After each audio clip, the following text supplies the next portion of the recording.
Rickets होने के पीछे मुख्य कारण क्या है? सबसे बड़ा कारण वही हो जाता है जो विटामिन डी, जो कि सूर्य की रोशनी से हमको मिलती है। ये नेचुरल सोर्स है, खाने से बहुत कम विटामिन डी मिलती है। असल वो प्राकृतिक सोर्स है जो कि भारतवर्ष में मैं तो जरूर बोलूंगा यह बहुत ज्यादा है। तब भी दुख इस बात का होता है कि हमारे भारतवर्ष में पिछले 30 वर्षों में यह धीरे धीरे बीमारी बढ़ते जा रही है। क्यों बढ़ रही है? कि हमारे बच्चे, अधेड़ अवस्था के लोग, बुजुर्ग, सारे लोग कहीं ना कहीं अपने आप को घर में सीमित करते जा रहे हैं।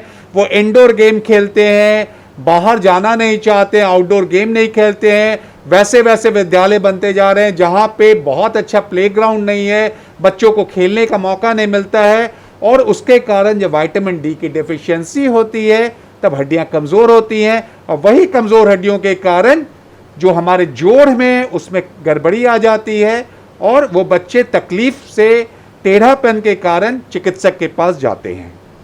डॉक्टर साहब, जैसा कि अभी आपने बताया कि हड्डियों के जोड़ में दिक्कतें आने लगती हैं, हड्डियां थोड़ी मुड़ने लगती है, तो इसको आप थोड़ा विस्तार में समझा सकते हैं कि हड्डियां किस तरीके से प्रभावित होती हैं?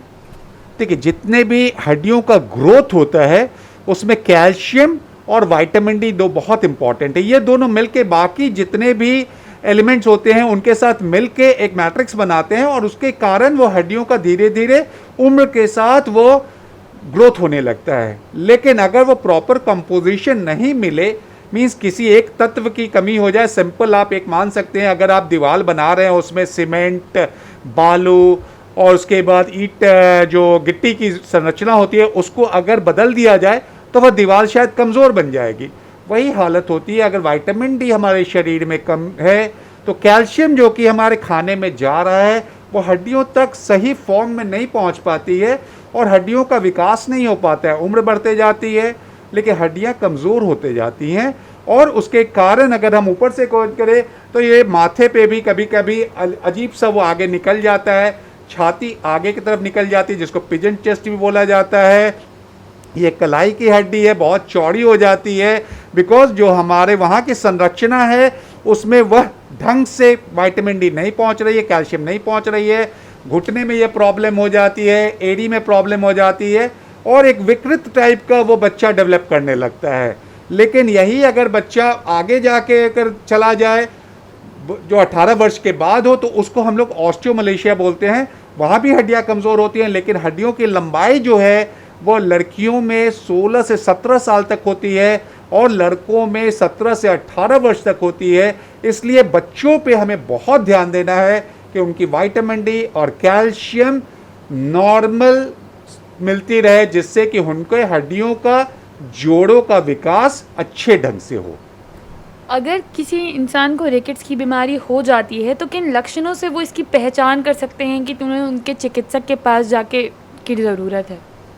देखिए, ये बहुत ज़रूरी है हमारे माता पिता को समझना कि उनके बच्चों को अगर जोड़ों में कोई दिक्कत हो रही है तो दो लोग हैं जो इसको सही पहचान कर सकते हैं। एक तो माता पिता जो अभिभावक है, और दूसरा स्कूल के अध्यापक या अध्यापिका, क्योंकि उनके पास भी बच्चे करीब 7 से 8 घंटे स्कूल में रहते हैं। तो वैसे जगह बच्चों को देखना पड़ेगा। अगर वो दौड़ रहा है और उसका पैर में कुछ टेढ़ापन दिख रहा है, या बार बार गिर जा रहा है, या उसकी छाती बहुत ज़्यादा आगे की ओर निकल रही है, शरीर की संरचना एक सामान्य बच्चे की तरह नहीं है, तो वैसे अवस्था में उसको तुरंत एक शिशु रोग विशेषज्ञ अथवा एक हड्डी रोग विशेषज्ञ के पास ले जानी चाहिए। वो अपने ढंग से उसकी जांच करेंगे। हर में हम लोग विटामिन डी आजकल ज़रूर कराना चाहते हैं कि देखा जा रहा है कि वह गांव हो या शहर हो, करीब करीब 30 से 40% बच्चों को विटामिन डी की डिफिशियंसी हो रही है। इसलिए उनको उसी समय उनका सही ढंग से इलाज करने से आप जोड़ को टेढ़ा होने से बचा सकते हैं। अगर बहुत ज़्यादा टेढ़ा हो गया, जो कि घुटने में होता है कि वह बाहर की तरफ निकल जाती है, तो वैसे में फिर एक शल्य क्रिया की ही ज़रूरत पड़ेगी। तो शल्य क्रिया से बचाना है तो शुरू से ही अभिभावकों को, अध्यापकों को अपने बच्चों की तरफ अच्छे ढंग से देखना पड़ेगा।